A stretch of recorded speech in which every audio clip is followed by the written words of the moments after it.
வாழ்க்கையில் நாம் அனைவரும் பிரச்சினைகளை சந்திக்கிறோம். அவை சிறியதாக இருந்தாலும் பெரியதாக இருந்தாலும்.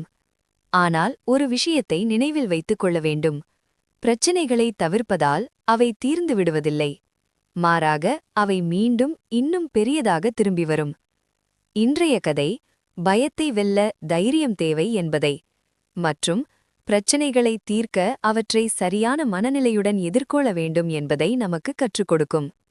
இந்த கதையிலிருந்து நம் வாழ்க்கைக்கும் ஒரு மதிப்புள்ள பாடத்தை எடுத்துக்கொள்வோம். பச்சை மலைகளால் சூழப்பட்ட ஒரு அடர்ந்த காட்டில் ஒரு பெரிய குகை இருந்தது. அந்த குகையில் ஒரு முயல் வாழ்ந்து வந்தது. அந்த முயல் மிகுந்த நல்ல மனம் கொண்டது. அதனால் காட்டில் உள்ள எல்லா விலங்குகளும் அதனை மிகவும் நேசித்தன. யாருக்காவது பிரச்சினை வந்தால் அந்த முயல் எப்போதும் உதவ முன்வரும். ஒரு நாள் காலை அந்த முயல் உணவு தேடி வெளியே சென்றது.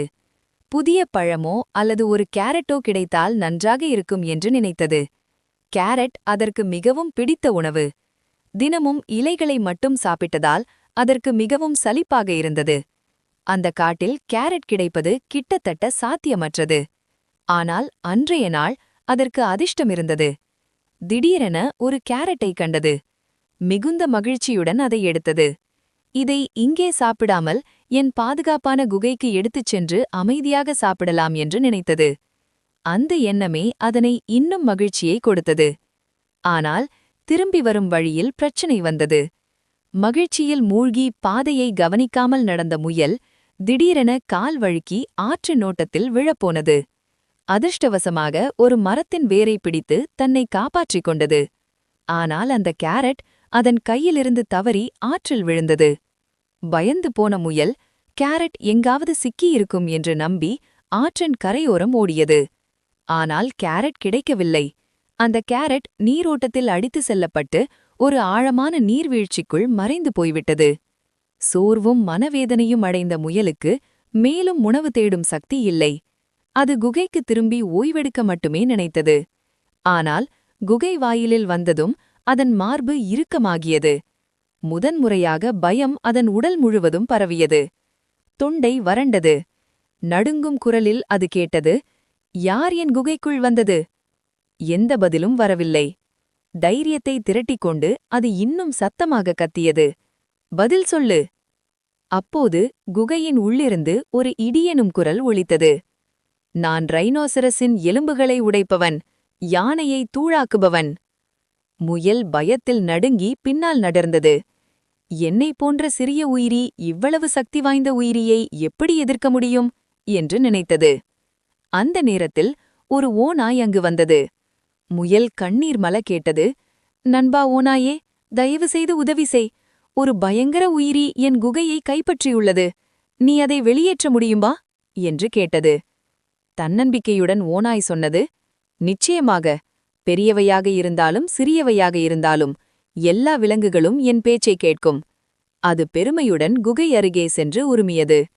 ஆனால் மீண்டும் அந்த பயங்கர குரல் ஒலித்தது, நான் ரைனோசிரஸின் எலும்புகளை உடைப்பவன், யானையை தூளாக்குபவன்.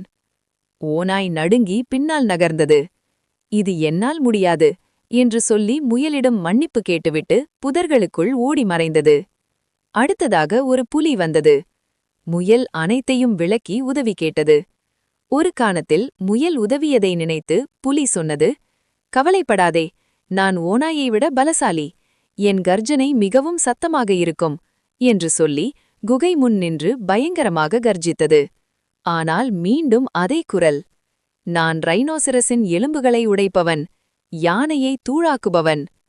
புலி உறைந்து போனது. இந்த உயிரியின் எதிரொலி என் கர்ஜனைக்கு மேலுள்ளது. இது யானைகளையும் ரைனோசிரஸ்களையும் வெல்லுமென்றால் நான் எப்படி உயிர் பிழைப்பேன் என்று நினைத்தது. ஒரு நொடியில் அது கூட ஓடி மறைந்தது. அடுத்ததாக ஒரு ரைனோசிரஸ் கோபமாக வந்து, என் இனத்தை அவமதிப்பவன் யார் என்று கர்ஜித்தது. உடனே அந்த குரல், உன் சகோதரன் போல உன் எலும்புகளையும் உடைக்க வேண்டுமா என்றது. ரைனோசிரஸ் பயத்தில் வியர்த்து அவசரமாக ஓடிவிட்டது. இறுதியாக ஒரு யானை வந்தது. ஆனால் அந்த பயங்கர குரலை கேட்டதும் அந்த வலிமைமிக்க யானை கூட பயந்து ஓடியது. அன்றுதான் முயல் ஒரு யானை புலியை விட வேகமாக ஓடுவதை பார்த்தது. அந்த நம்பிக்கையற்ற தருணத்தில் ஒரு சிறிய தவளை துள்ளி வந்து கேட்டது. நான் உதவலாமா? முயல் அனைத்தையும் சொன்னது. ஓநாய், புலி, ரைனோசரஸ், யானை எல்லாரும் பயந்து ஓடிவிட்டார்கள். நீ இதை செய்ய முடியுமா என்றது. தவளை சிரித்துக்கொண்டு சொன்னது, நீ சந்தேகப்படுவது பரவாயில்லை, நான் முயற்சி செய்ய விரும்புகிறேன். முன்பு ஓடிய விலங்குகள் எல்லாம் ஒளிந்து கொண்டு மீண்டும் வந்து பார்த்தன. குகையில் உண்மையில் என்ன இருக்கிறது என்று தெரிந்து கொள்ள. ஆனால் யாருக்கும் தவளையின் மீது நம்பிக்கையில்லை. தவளை குகை நோக்கி கத்தியது. உள்ளே யார்? அதே பயங்கர குரல் மீண்டும் ஒலித்தது. ஆனால் தவளை பயப்படவில்லை. அது இன்னும் அருகே சென்று கத்தியது. வெளியே வா, என்னை நேரில் எதிர்கொள். இந்த முறை குகைக்குள் இருந்த உயிரி பயந்தது. ஒரு பெரிய நிழலைக் கண்டு நடுங்கியபடி அது மெதுவாக வெளியே வந்தது. அனைவருக்கும் அதிர்ச்சி. அது ஒரு சிறிய புழு, அதாவது கேட்டர்பில்லர் தான். குகையின் எதிரொலியால் அதன் சின்ன குரல் இடியென ஒலித்தது. கோபத்திற்கு பதிலாக எல்லா விலங்குகளும் சிரிப்பில் வெடித்தன. நண்பர்களே, இந்த கதை நமக்கு 3 முக்கியமான பாடங்களை கற்றுத்தருகிறது. 1.